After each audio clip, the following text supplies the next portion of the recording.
Tidak ada apapun yang singgah di dalam hatinya. Ya, hanya tergantung kepada pertolongan Allah. Allah saja. Kontrak monoloyalitas, iyyaka na'budu wa iyyaka nasta'in. Ya wathiqan bid-dinar wa dirham. Wahai orang yang mempercayakan dirinya kepada dinar dan dirham. Wahai orang yang mengagungkan rupiah. Wahai orang yang memuliakan dolar. Ya, wahai orang yang memuja-muja materi, semuanya dipanggil. Alladaini fi yadika an qaribin yadhhabani. Ketika engkau di tanganmu ada uang, ada rupiah, ada dolar, ada emas, ada berlian, apapun semuanya, percayalah tidak akan lama akan pergi dari tanganmu itu. Tidak akan bisa kau genggam selamanya, itu akan ditinggalkan. Cepat atau lambat. Tetapi yang pasti semuanya, apapun yang kau kumpulkan, harta, kekayaan, kemewahan yang bergelimang, ya, yang gemerlap, yang ada di genggam tanganmu, di kantongmu, di lemarimu, sawah sekian ribu hektar, mobil sekian banyak, percaya atau tidak, itu semuanya pada saat engkau dipanggil pulang, suka tidak suka, semuanya akan ditinggalkan semuanya. Balik awak, Uma bahasa Sundana balik awak abang, artinya kembali dengan tidak membawa apa-apa, hanya apa balik awak abang tuh, teka awak abang, balik awak abang, datang tidak bawa apa-apa, nanti pulang pun tidak bawa apa-apa semua. Iya, akhirnya karena hartanya banyak, rumahnya mewah, istrinya cantik, mobilnya bagus, apa yang terjadi? Rasa takut mati berlebih-lebihan. Orang semakin kaya semakin takut mati.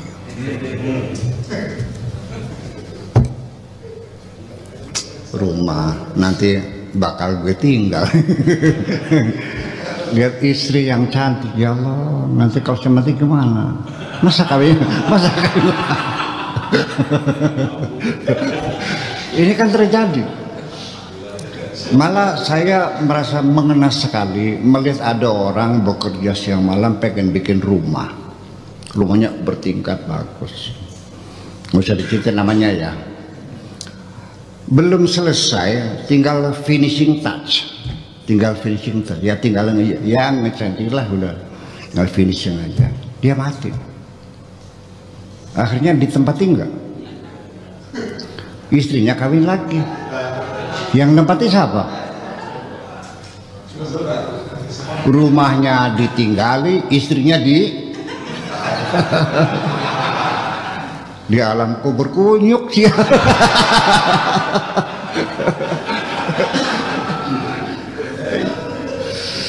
Jadi artinya kalau kita hidup tidak punya apa-apa dunia itu nggak takut mati kok. Apa sih? Nggak ada yang ditinggal. Itu yang saya mintakan, bahwa kalau begitu berarti hartamu menyiksa dirimu sendiri.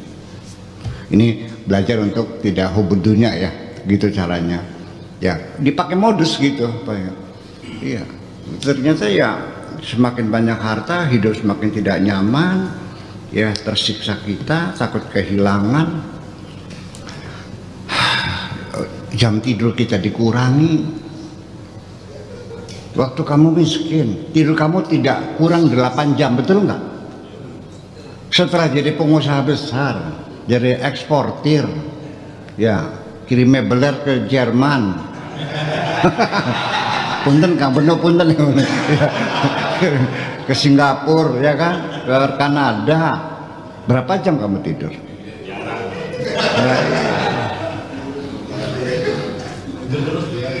Lah ya, iya. Iya.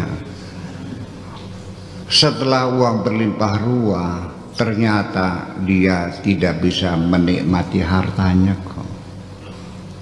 Makan saja terburu-buru, nggak dikunyah lagi, langsung ditelan, disuruh pakai air. Soalnya take off-nya jam 8.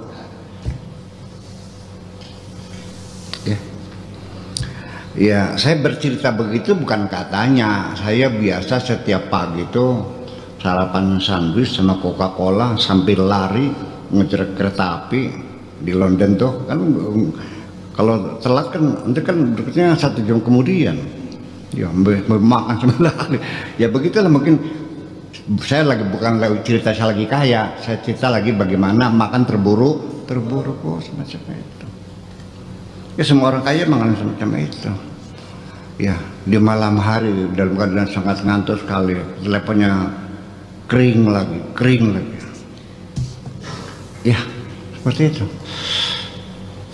Ya dulu segala cara dilakukan untuk mencari harta. Setelah hartanya dikumpulkan, karena kelewat batas sampai exhausted, sampai kelelahan yang luar biasa, exhausted. Akhirnya setelah uangnya banyak, akhirnya dikeluarkan lagi untuk membayar kesehatan kok. Iya kan? Jadi enak duitnya banyak tapi enak sehat. Sehat. Kalau sehat mah makan apa aja enak, tidur di mana saja lelap, melihat siapa saja menyenangkan semua. Kondisi badan saya sehat. Ini melihat wajah lucu-lucu nih seneng kok.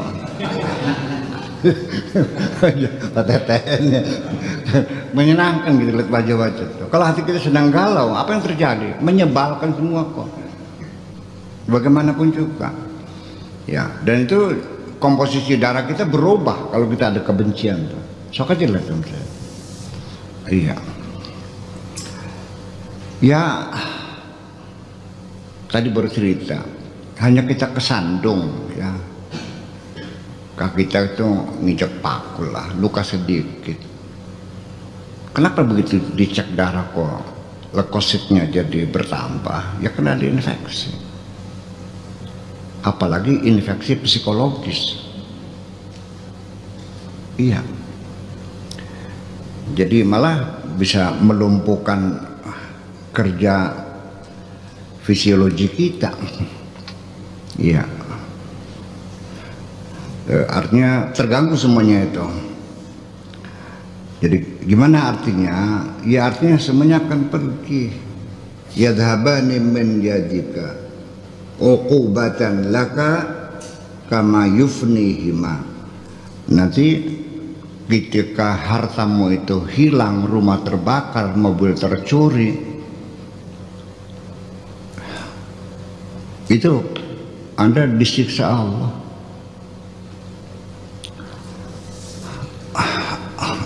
Orang mobilnya hilang, kecewa enggak? Istrinya mati sedih enggak? Rumahnya terbakar enggak? Sedangkan itu pasti tidak bisa tidak, semua yang kau miliki akan habis masa waktunya, habis masa kontraknya, masa berlakunya, expire semuanya itu. Rumah, mobil, semua expire kan. Nah, ketika Anda harus melepaskan atau kehilangan harta kekayaan, kecewa enggak? Jadi kalau begitu, semakin banyak kau memiliki kekayaan, engkau harus menanggung kekecewaan yang lebih banyak lagi. Berbahagialah mereka yang tidak punya apa-apa di dunia ini. Iya, kenapa? Karena tidak pernah kecewa. Bitarmi itu Bitarmi apa, buruh tani ini, tukang nanam padi itu, dia tidak pernah kecewa karena sawahnya gagal. Sebabnya apa?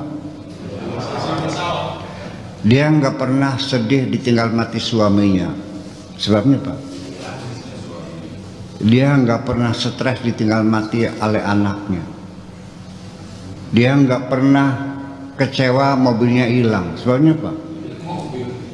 Jadi kalau begitu, yang paling bahagia itu orang yang tidak punya Masuk akal enggak? Oke. Ini kata Nabi. Yang dulu waktu ketika saya masih muda, masih belum ketemu rumusnya gitu. Ada hadis saya mentertawakan. Tuba liman hudiya lil islami wa kana aishuhu kafafan wa qana'atan. Yang artinya kutuba berbahagialah.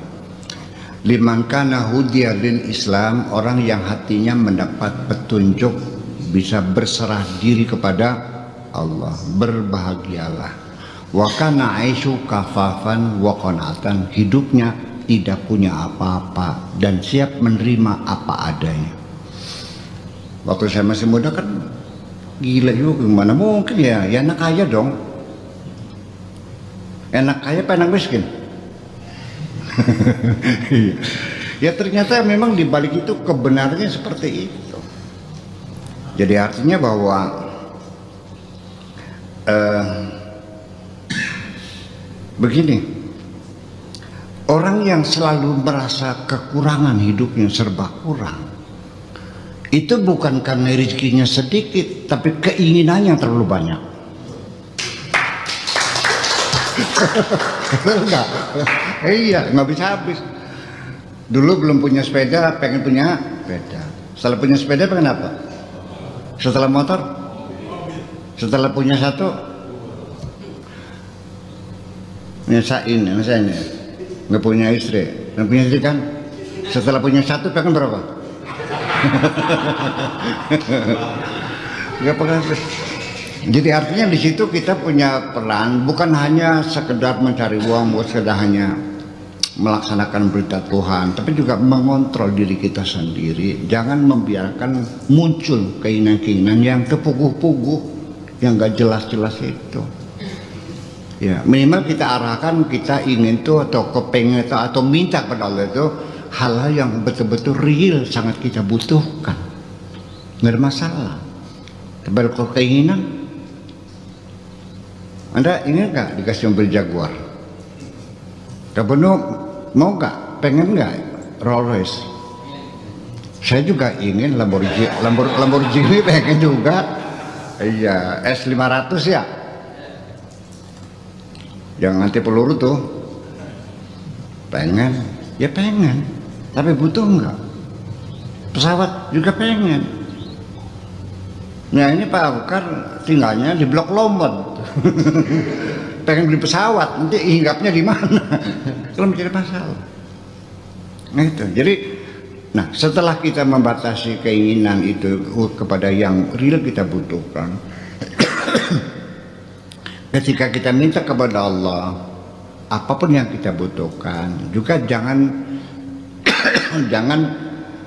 artinya mencari tingkat sempurnaan yang berlebihan. Cobalah pakai standar minimal saja supaya hidup kita nyaman. Standar yang minimal itu artinya ya sesuai dengan sifat dan kondisi kita. Artinya butuh makan nggak? Butuh, ya silakan minta makan. Apa yang kau makan? Yang penting asal kenyang. Murah apa mahal? Yang penting asal kenyang. Murah tak mahal? Kang Abu di Hotel Mandarin itu depannya Hotel HI ya, itu satu mangkok soto tuh harganya itu sekitar 250.000, ya kan? Ya memang mangkoknya bagus, di bawahnya ada lilin menyalanya kan gitu. Betul nggak? Yang layaninya perempuannya roknya pendek kan gitu.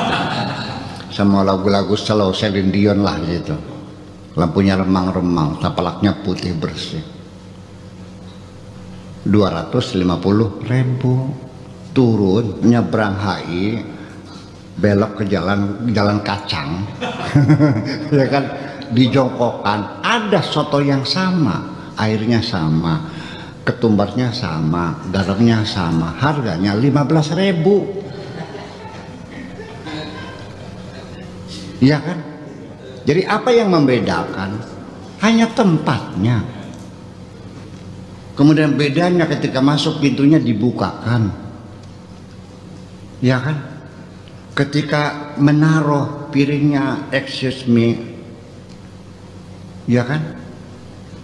Atau pardon moi kan gitu. Kalau dijongol kan dilemparin. Hanya itu kan, ya itu harganya berapa kali lipat itu. Ya kan, ya hampir 20 kali lipat. Gila juga nih.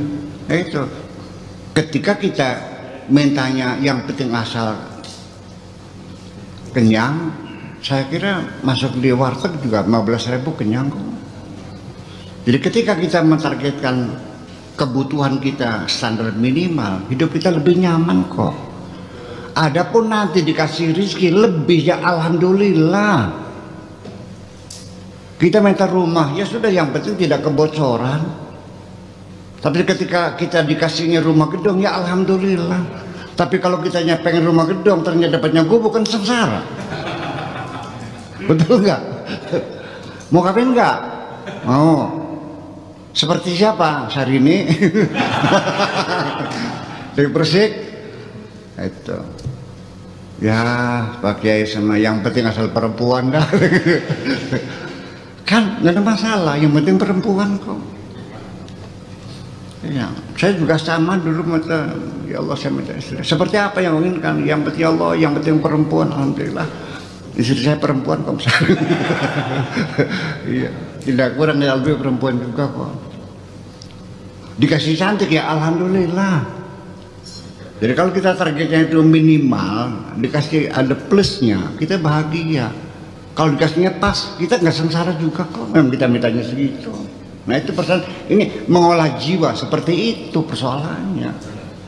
Dan mengolah jiwa itu gratis kok, nggak bayar. Hanya perlu seorang pembimbing, namanya mursyid, namanya itu aja kok. Dan saya juga nggak bayar. Kamu bayar nggak? Saya kan bayar ya mas saya. Enggak kan? Saya kasih gratis kok, gimana lagi? Iya, ya kalau nggak nurut terlalu namanya. Ya nggak bayaran, spesial juga enggak, saya nggak minta bayaran. Nah itu makanya rumah yang penting nggak bocor, istri yang penting perempuan, makan yang penting, pakaian yang penting menutup aurat. Iya, beli baju merek Agogo 15.000 kok. Tapi kalau belinya di Trusmi Sutra harganya ya 2 juta. Nah kenapa? Jadi sebetulnya itu bukan kebutuhan menutup aurat. Kau bayar mahal. Kenapa? Ada yang kau tuntut, penghargaan. Ternyata kalau begitu, biaya hidup termahal adalah biaya penghargaan. Ketika orang sudah tidak menuntut penghargaan, tidak menuntut sanjungan, hidupmu pasti murah Nah, masuk akal enggak? Lah iya persoalannya. Padahalnya di mana sih letaknya rasa nikmatnya dihormati, disanjung itu? Enggak ada kok. Itu kan hanya imajinasi Anda. Atau barangkali hidungnya kerengap-kerengap hidungnya. Kepalanya nyut gitu. Atau ada derdet-derdetnya gitu. Seperti itu. Jadi itu hanya imajinasi, hanya yang mempolakan otak kita sendiri. Padahal orang-orang yang menyanjung kamu tuh tidak lebih. Saya juga dulu pernah punya perasaan jelek nih. Kalau ada orang menyanjung saya, ya paling-paling mau utang. Ada maunya kan? Iya. Itu. Artinya ya seperti itu semuanya itu. Jadi itu akan uqubatan laka ketika habis masa berlakunya kenikmatan yang di tanganmu, itu menjadi siksaan bagi kamu semuanya. Qad kana fi yadi ghairika. Boleh jadi kenikmatan itu, uang itu ada di tangan orang lain, dikasihkan oleh orang lain, tapi terjadi apa? Fasuliba minhu wa sullima ilaika, diambil dari tangan orang lain, diserahkan kepada kamu. Yang kedereng-dereng dia, yang dapat saya. Itu sering dalam hidup juga begitu, yang ambisi sama dia tapi ternyata jatuhnya ke tangan orang lain kok, gitu, nggak niat nggak apa. Litasta'ina bihima ala ta'ati maulaka, harta, kekayaan, fasilitas yang kau miliki hendaknya betul-betul digunakan sebagai kelengkapan, sebagai alat, sebagai fasilitas untuk menunjang pengabdianmu kepada Allah Subhanahu wa Ta'ala. Jadi itu sifatnya, kalau pejabat itu namanya inventaris ya, untuk menunjang, mendukung tugas pelaksanaannya, kan gitu. Rumahnya dinas, mobilnya dinas, supirnya dibayar negara, ya, juru masaknya bayar negara, pengawalnya bayar negara. Supaya apa? Supaya kamu bisa melaksanakan tugas yang sebaik-baiknya. Itu aja persoalannya. Begitu selesai masa jabatannya, dikembalikan lagi punya negara kok. Iya kan? Seperti itu. Jadi sebetulnya, nah itu. Jadi artinya begini, kapan manusia sadar ketika mendapat rezeki, di balik itu pasti ada tugas. Kebanyakan yang memang buat saya. Begitu dipakai untuk berfoya-foya, berarti dia tidak paham bahwa di balik fasilitas ada tugas. Oke? Betul nggak? Dikiranya untuk dirinya sendiri. Minimal kalaupun kita belum sampai ke tahapan di balik fasilitas ada tugas, minimal bahwa rezeki yang Allah berikan kepada kita tidak 100% seluruhnya untuk kita semua, tapi ada bagian haknya orang lain. Minimal 2,5%, 5% sampai 10%. Nah, setelah kau keluarkan haknya orang lain, baru itu murni untuk dirimu. Selagi belum kau keluarkan hak orang lain, kamu belum berhak untuk menikmatinya. Itu saja sudah hebat. Kalau ada orang paham begitu, sudah hebat. Kita panen, kalau belum dikeluarkan zakatnya 10%, itu belum milikmu. Itu. Allah berfirman, mau percaya silakan, nggak udah.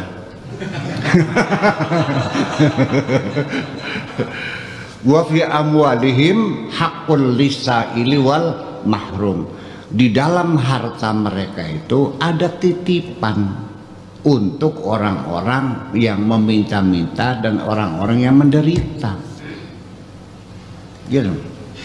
Nah, sekarang korban orang yang terpapar COVID begitu banyak, yang terkurung di rumah, ya kalau kita masih ada lah, mungkin sebulan lagi masih bisa bertahan lah, kan gitu. Masih ada tabungan. Kan banyak sekitar kita yang dadak mencari hari ini. Berarti yang Allah titipkan di antara hartamu bukan 10%, bisa lebih dari itu. Berapa? Hitung sendiri aja. Iya kan? Sampai kira-kira tetanggamu minimal tetangga kanan kiri lah. Kalau yang sana kan nggak kelihatan, minimal yang kelihatan aja, depan, belakang, kanan kiri itu. Jangan sampai telinga kita mendengar anak-anak menangis minta makan, kan sakit aja. Itu aja kok. Tetapi kalau ada orang yang menari di atas penderitaan, itu tanggung jawab sendiri. Saya tidak perlu menegurnya kok. Betul nggak? Yang menari di atas penderitaan rakyat, yang berladang di atas punggung kawan, saya tidak perlu menegurnya. Karena itu tidak perlu ditegur, kecuali kamu yang tidak sengaja. Saya kasih tahu, kalau yang sengaja biarin aja tuh. Ya, tapi dengan kesadarannya sih. Betul nggak? Iya. Yang dia sadar aja, ngapain? Itu. Jadi ya seperti itu kira-kira. Jadi kalau makanya menegur orang kampung, orang bodoh, Ya Allah, berterima kasih orang ini. Pak Kiai Kesuwu, terima kasih. Tapi kalau menegur sesama kiai, ngejak bertengkar. Soalnya dia tahu soalnya kan gitu. Jadi bukan salah paham, tapi beda paham. Nah, kalau beda paham ya udah masing-masing aja. Lakum dinukum kita. Itulah kira-kira. Jadi artinya bahwa diserahkan pada kamu, dipakai untuk fasilitas gitu. Azza wa jalla faja'altahuma, iya. Kalau tidak kau gunakan harta titipan Allah untuk menunjang, memfasilitasi tugas-tugasmu, maka hartamu itu sebenarnya adalah berhalamu, berubah menjadi berhala yang kau sanjung-sanjung, yang kau muliakan itu. Saya kira seperti itu. Jadi kenapa Anda itu kok tergila-gila sama duit? Ya karena lu naruh duitnya di kantong, pas di pinggirnya jantung kamu. Itu sebabnya kamu cinta harta tuh. Coba taruhnya di bokong di sini. Didudukin dulu, jangan terus sini, apalagi di kepala. Aduh, udah. Jadi sebetulnya kantong tuh kantakli ya, ya. Jantung kan di sini kan. Sini kan jantung sini kan. Iya. Coba kapan-kapan kita bikin lagi gitu. Biar jangan ke jantung itu. Ya kita jauhkan barangkali ya masa sugan ya.